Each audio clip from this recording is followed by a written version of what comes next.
Nearly every single patient that makes their way into my office after sustaining a head injury typically has a headache or at least some sort of head pain.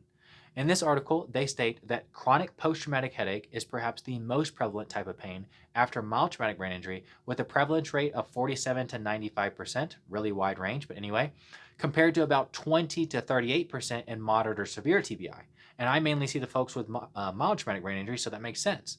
Within that article, they also go on to say that despite the high prevalence and chronicity, the mechanism of chronic post traumatic headache and hence its treatment remains unclear. And I agree with that. There are so many different reasons as to why one would suffer from head pain after a head injury. In this video, I want to discuss how when it comes to headaches or really any condition or symptom or illness, management isn't usually as easy as X equals Y.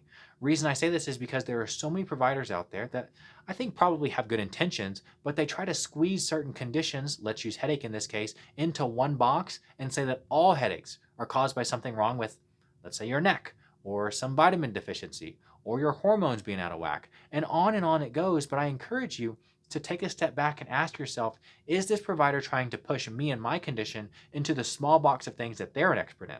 For example, if I'm really good at working on the neck, I probably will be more inclined to tell someone that their headache is stemming from an issue in their neck. Or if I make some kind of special tincture, I may try to promote that. We could go down this list for days and days, and I'm not saying that there's anything wrong with this.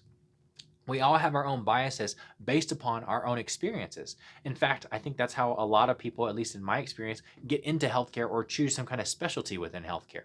They usually have a personal experience with something, and after it helps them or maybe a loved one, they say, well, geez, everyone with this condition must also be just like me or just like them. So they begin a journey embarking upon studying whatever that intervention was instead of studying the illness itself.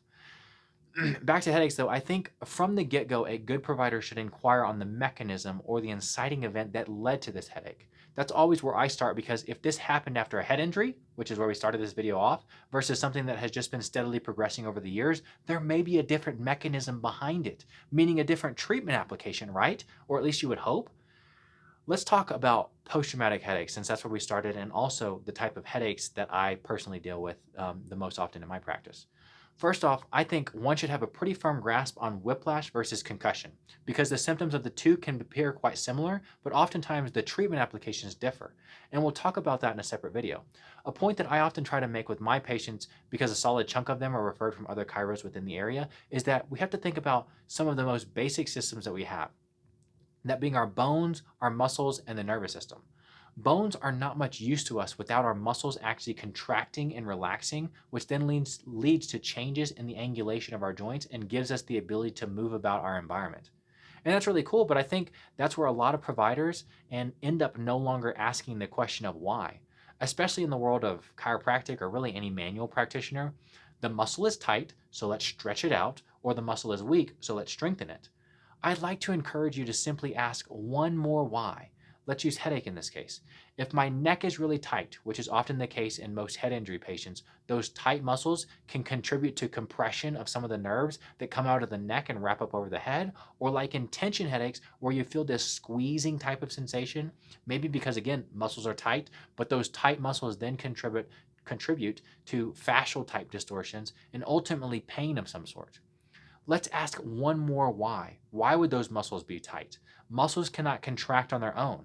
I had a patient recently who figured this out the hard way because she had suffered a stroke and now she's having a stroke-like posturing of her upper extremity, and her surgeon made the recommendation to do a neurectomy on her. What does that mean? The muscles in her arm are really tight. And remember what I said, muscles don't have a mind of their own. They can't just get tight because they want to. So what they did to this woman was they excised 5 millimeters of her ulnar nerve. They just cut out 5 millimeters of the nerve that would be responsible for causing that contraction. And now if the brain can no longer send a signal to that muscle to contract, it won't contract. Think about it like I'm trying to get from point A to point B, and there's a bridge that I have to go over to get there, but the bridge is closed and there's no other route around. I'm not going to make it to my destination. So especially when it comes to post-traumatic headaches, if you have headaches because you sit with poor posture all day at work and then you come home and you sleep under 17 pillows stacked a mile high, this may be as simple as improving your posture and improving some lifestyle habits. But particularly headaches after a head injury, let's ask one more why.